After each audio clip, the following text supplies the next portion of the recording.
میں شرائط کی بات اگر کروں تو مجھے 2 واقعات یاد آتے ہیں۔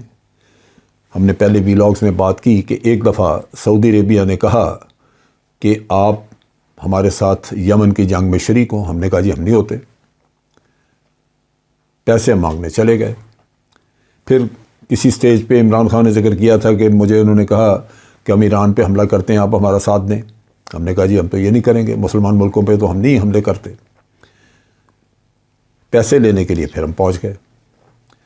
اب غالباً یہ پالیسی ہوگی ان کی کہ جناب ہم پیسہ تو دیتے ہیں آپ کو، واپس کیسے کریں گے اور اس پہ ہم آپ سے کیا سود لیں گے، اور اس کے ساتھ ساتھ آپ ہمارے لیے اور کام کیا کر سکتے ہیں۔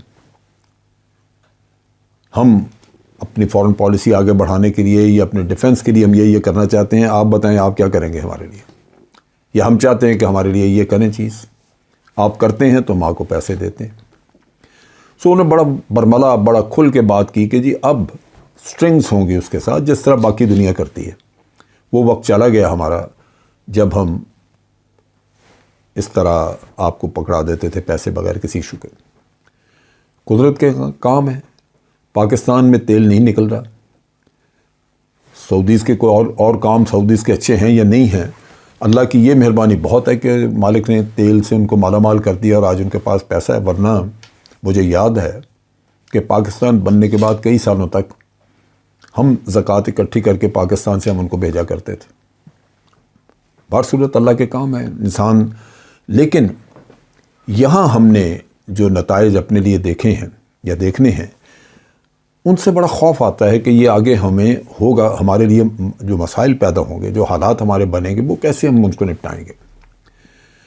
اس وقت جو صورتحال ہے وہ یہ ہے کہ اگر ہم IMF سے قرضہ نہیں لیتے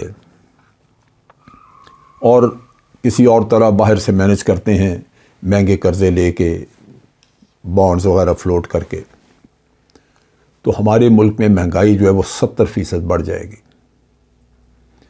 70 یا اس سے کچھ زیادہ۔ آپ سوچئے کہ آج مہنگائی کے اوپر لوگ رو رہے ہیں، اور اگر آج کی قیمتوں کے اوپر 70% یا 75% قیمتیں اور بڑھ جائیں تو لوگ کدھر جائیں گے۔ یہ حالات ہو چکے ہیں۔ ویسے تو اور بھی کنڈیشنز جو IMF کی ہیں اگر وہ ہم ذہن میں رکھیں تو ان کے نتائج میں سمجھتا ہوں کہ ہمارے لیے وہ تکلیف دہ نتائج ہیں۔ ہوا کیا ہے ہمارے ساتھ؟ پہلے 65 سال جو اس ملک کے تھے اس میں ہم نے جو لون لیا ہوا تھا، جو ہمارے اوپر قرضہ تھا، وہ تقریباً 65 ارب ڈالر کا قرضہ تھا۔ پھر یہ پچھلے جو 7-8 سال گزرے، اس میں قرضہ جو ہے وہ 130 ارب ڈالر تک پہنچ گیا، یعنی تقریباً دگنا ہو گیا۔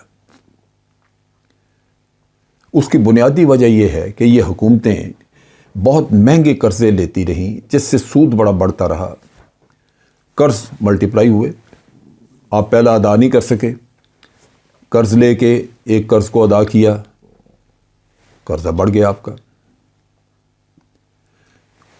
وہ صورتحال جو ہے وہ آج بھی موجود ہے، اور ہم مہنگے اور ایسے قرضے جن کے ساتھ بہت کڑی شرائط ہیں ان کو لینے پہ مجبور ہیں۔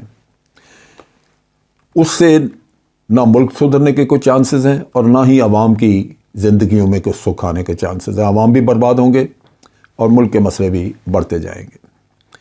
اگر IMF ہمیں قرضہ دے دیتا ہے تو تب بھی 35 سے 40% مہنگائی ہوگی، 70-75% تو نہیں ہوگی، لیکن 35 یا 40% مہنگائی ہو جائے گی۔ اب شرائط جو ہیں وہ کیسی ہوں گی؟ ہماری یہ اکانومی آج 2023 چل نکلا ہے، بجٹ آنے والا ہے، آگے جون میں بجٹ ہوگا، 4 مہینے 5 مہینے بعد، تو ہمارے پاس کوئی ایسا ذریعہ نہیں ہے کہ ہم 2023 میں کوئی اپنے لیے آسانی پیدا کر سکیں۔ یہ 2023 بھی آپ کا بہت پریشر میں گزرے گا۔ اگر IMF کی ہم ڈیمانڈ مانتے ہیں، ان کے مطالبات ہیں، تو وہ ایسے سخت ہیں کہ آپ دیکھیے تیل کی قیمت پہ وہ کہتا ہے جی 50 روپے آپ اس کے اوپر لیوی لگا دیں پیٹرول وغیرہ پہ، اور بجلی کے جو ریٹس ہیں وہ کو 40% بڑھا دیں، گیس کی قیمت ڈبل کر دیں۔ یہ جو صورتحال ہے اس کو مزید بگاڑنے کے لیے آپ اپنے بینکوں کے قرضوں کے سود بڑھا دیں اور پھر ڈالر کو چھوڑ دیں مارکیٹ میں جس ریٹ پہ بھی وہ بنتا ہے، وہ جا کے کہیں 300 روپے کے قریب پہنچ جائے گا۔ چنانچہ جب 300 روپے کے ریٹ کے حساب سے پاکستانی روپے میں آپ امپورٹڈ مال کی قیمت ورک آؤٹ کریں گے، جو ڈالرز میں آپ خریدیں گے، تو آپ سوچئے کہ وہ کس لیول پہ جائے گا۔ جبکہ ایک وقت تھا جب جنرل مشرف کا دور تھا، ڈالر 60 روپے کا تھا، پھر جب زرداری صاحب کا وقت آیا تو ڈالر 100 روپے کا ہوا، اور پھر آپ دیکھیے کرتے کرتے ہم کہاں پہنچ گئے ہیں۔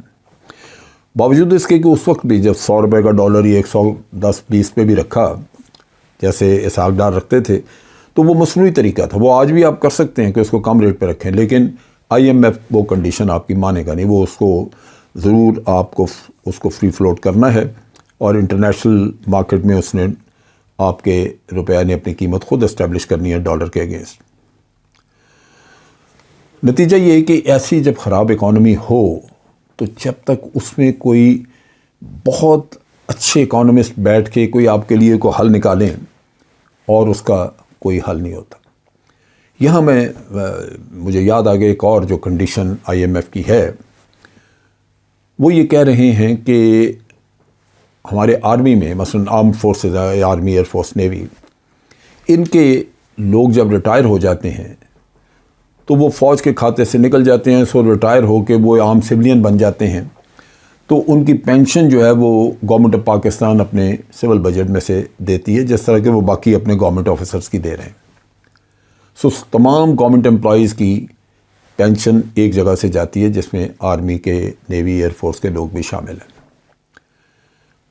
اب وہ آپ پہ پابندی یہ ڈیمانڈ یہ کرتے ہیں کہ یہ پینشن جو آرم فورسز کی ہے، آرمی، ایئر فورس، نیوی کے ریٹائرڈ لوگوں کی، وہ سول بجٹ میں سے نکال کے ملٹری بجٹ میں ڈال دیں۔ دوسرے لفظوں میں، اگر آپ کا ملٹری بجٹ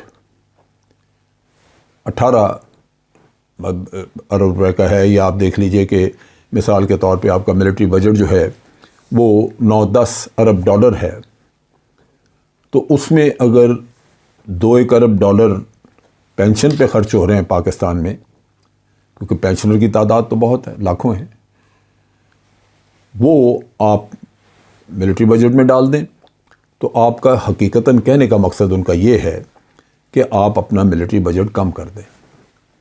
باہر سے خطرات تو وہی ہیں، امریکہ نے جو چھیڑا ہوا ہے ادھر دہشت گردی کا سلسلہ وہ چل رہا ہے، بھارت آپ کے سرحدوں پہ وہ اسی طرح کشمیر کا مسئلہ حل نہیں ہوا تو وہاں پہ فوجیں ایک دوسرے کے سامنے ہیں، ایران اور افغانستان سے دہشت گردی ہوتی ہے، تو یہ سارے کام آپ نے کرنے بھی ہیں اور بجٹ بھی آپ نے کم کرنا ہے۔ تو آپ سوچئے، مالی حالت کمزور ہوئی تو آپ کا دفاع بھی کمزور ہو گیا، مہنگائی آ گئی تو آپ کے عوام کی زندگی بھی اجیرن ہو گئی، آپ کی سروسز اور یہ جو یوٹیلیٹیز ہیں ان کی قیمتیں بڑھ گئیں، اور بینک سے قرضے کا سود ریٹ بڑھ گیا، تو جو کاروباری طبقہ، جو مشینری، جو فیکٹریاں چلتی ہیں، ان میں جو کچھ بنے گا وہ مہنگی بجلی، مہنگا پٹرول، مہنگا قرضہ، ہر چیز جب مہنگی ہوگی تو اس کی بھی قیمت زیادہ ہوگی۔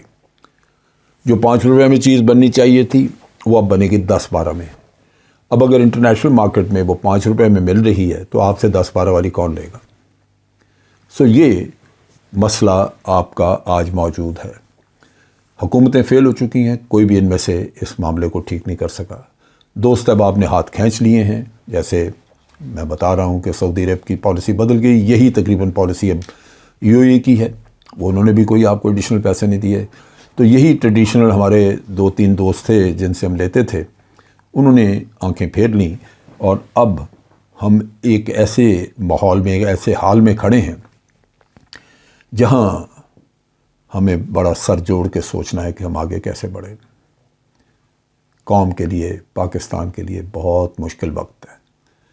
اللہ تعالیٰ مدد کرے، اپنی رہنمائی سے ہمیں کچھ رستہ سجھا دے، اور اس سے کچھ شاید حالات بہتر ہوں، ورنہ ہمارے ہاتھ میں کچھ نہیں۔ اور بہتر کیسے؟ جب میں اللہ سے دعا کرتا ہوں تو میں یہی کہتا ہوں کہ یا رب العالمین، یہاں کو تیل کے بڑے ذخیرے نکل آئیں، جس سے آپ کا تیل کا بجٹ جو ہے وہ ختم ہو جائے، اور یہاں سے اپنا تیل استعمال آپ کر سکیں، تو بہت بڑی رقم آپ کو ایک بچے گی جو آپ قرضے اتار سکیں گے۔ کوشش کرنی چاہیے کہ اپنے ریسورسز یہاں بڑھائے جائیں، اس کے لیے تیل کی تلاش کا کام بہت تیزی سے کرنا چاہیے، ایکٹیولی کرنا چاہیے۔ سننے میں بعض ایکسپرٹ جو بتاتے ہیں، سننے میں آتا ہے کہ پاکستان میں تیل ضرور ہے، لیکن ڈرلنگ کرنی، اس کو تلاش کرنا، لگانا، اس پہ خرچہ بہت آتا ہے، پاکستان کرتا نہیں۔ لیکن ضرورت ہے کہ اس طرح کی کوششیں کی جائیں۔ اب تک کے لیے اتنا ہی۔ افواج پاکستان زندہ باد، پاکستان پائندہ باد۔